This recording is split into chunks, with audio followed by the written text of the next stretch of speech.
Con el ingeniero Jorge Antonio Polanía voy a explicar circuitos de corriente continua. En este caso la aplicación de la ley de Ohm, que es lo primero, por medio de algunos ejemplos que he resuelto de MATLAB. ¿Por qué MATLAB? Porque MATLAB es el lenguaje de programación que se está utilizando en todo el mundo y en todos los países para resolver problemas a nivel técnico, tecnológico o de ingeniería. El primer ejemplo, tenemos una fuente de 10 voltios, una fuente continua, una resistencia de 1 K, o sea de 1 kilo ohm. Ante los datos, R es 1 entre E3, quiere decir 10 a la 3, porque siempre vamos a trabajar en los ejercicios. Resistencia en ohmios, voltaje en voltios y corriente en amperios.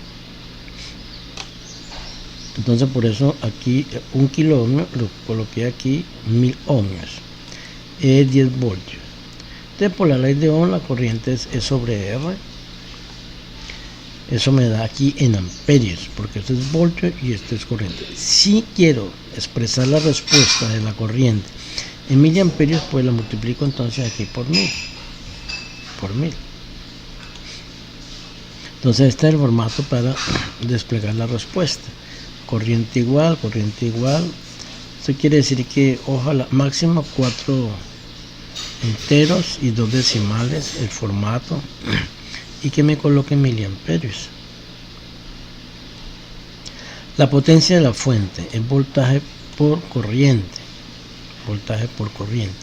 Como esa potencia aquí es en vatios y da pequeña, mejor la expreso en milivatios y por eso la multiplico por 1000. Aquí da 100 milivatios.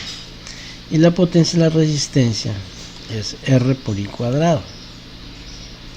Y me vuelve a dar 100 milivatios, que es obvio porque la potencia suministrada tiene que ser igual a la potencia disipada. Entonces no olvidemos esas tres ecuaciones que hemos visto. 1. Corriente es voltaje sobre resistencia. 2. Voltaje es potencia es voltaje por corriente en una fuente, o potencia es resistencia por corriente al cuadrado en una resistencia. Estas son las tres formulitas importantes: la de la corriente, la de la potencia de la fuente y la de la potencia en la resistencia. Siguiente ejemplo. La fuente ahora es 20 voltios, una batería, me dan la corriente 100 miliamperios, me dicen que ya el valor de R y las potencias. Los datos, entonces es 20 y como es 100 miliamperios, y como les dije se trabaja en amperios, entonces lo multiplico por 10 a la menos 3, por eso que coloqué 10E menos 3. E menos 3 quiere decir 10 a la menos 3. Bueno, R ya sabemos que es E sobre I, nos da que este es 200 ohmios, porque este es voltaje y esto es amperios, entonces la resistencia tiene que dar en ohmios. Potencia suministrada, la formulita E por I, eso da 2 vatios. Y la potencia disipada en la resistencia, R por I cuadrado, también 2 vatios. Entonces, coincide la potencia suministrada por la fuente con la potencia disipada en la resistencia. Veamos el ejemplo 3. Es una resistencia conectada a una batería de 10 voltios. Lo que sucede es que aquí nos dan la resistencia interna de la batería, que según un problema es 10 ohmios. Entonces piden calcular el voltaje entre el punto A y B en la resistencia cuando ella es 100 ohmios o cuando es 200 ohmios. En el primer caso es 100 ohmios y el segundo caso 200 ohmios.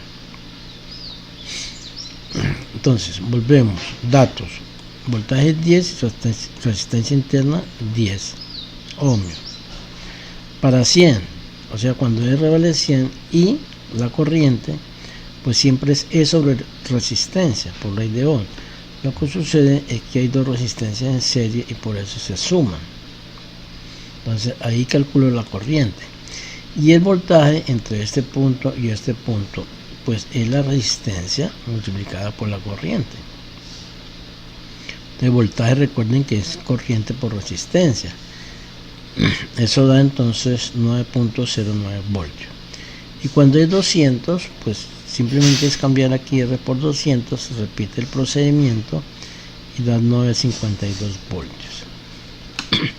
En el ejemplo 4 dice que tenemos una instalación monofásica de 10 bombas, o sea 10 lámparas de 20 vatios, una estufa de 1200 vatios, un aire acondicionado de 1000 vatios y otros aparatos electrodomésticos que consumen 800 vatios. Si todos esos aparatos están conectados 5 horas diarias y el kilovatio hora está a 500 pesos, ¿cuánto será el consumo de energía en el mes? ¿Cuánto será? ¿Cuál es su costo? ¿Cierto? Bueno. Entonces tenemos 10 bombillas o 10 lámparas. La potencia de la lámpara es 20 vatios. Es obviamente que las lámparas van a consumir N por P, o sea 10 por 20, todas las lámparas. P2 es la de la estufa, 1200, P3 es la de aire acondicionado y P4 son los otros artefactos. Entonces aquí tenemos esas potencias. Dice que el tiempo de conexión es 5 horas diarias y el costo por kilovatio hora es 500 vatios. Bueno, de la potencia. La potencia entonces es pues sumar todas las potencias, o sea P1 más P2 más P3 más P4, tal como aparece acá, dividido por 1000, porque estas potencias son en vatios y yo quiero hallarla en kilovatios, entonces lo divido por 1000, o sea que la potencia total aquí serían 3.2 kilovatios, potencia total consumida. Recuerde que potencia se da en vatios. La energía, otra fórmula interesantísima, es potencia por tiempo, pero aquí el tiempo me lo dan es horas diarias. Como me dice que es mensual, entonces multiplico de una vez por 30 porque el mes tiene 30 días, o sea que me da una energía de 480 kilovatios hora, porque PT es kilovatios y tiempo está en horas, entonces da kilovatios hora. Entonces no olvidemos que la energía eléctrica se mide en kilovatios hora, o sea lo que mide los contadores de una vivienda es el kilovatio hora, que es la energía que se da en kilovatio hora. La potencia se da en kilovatios o vatios, potencia, pero la energía en kilovatios hora. Ahora calculamos el costo. Pues el costo pues es la energía que consumimos por el costo de un kilovatio. El costo del kilovatio nos dicen que es de 500 pesos. Lo multiplicamos y obtenemos el costo del mes. Entonces, consumimos en el mes 480 kilovatios hora y el costo es de, en este caso, 240.000 pesos. Este es el costo de kilovatio hora aproximadamente, como un promedio aquí en Colombia. Bueno muchachos, eso es lo que quería comentarles hoy, explicarles. No olviden suscribirse a estos videos para obtener el curso completo sobre circuitos. Gracias.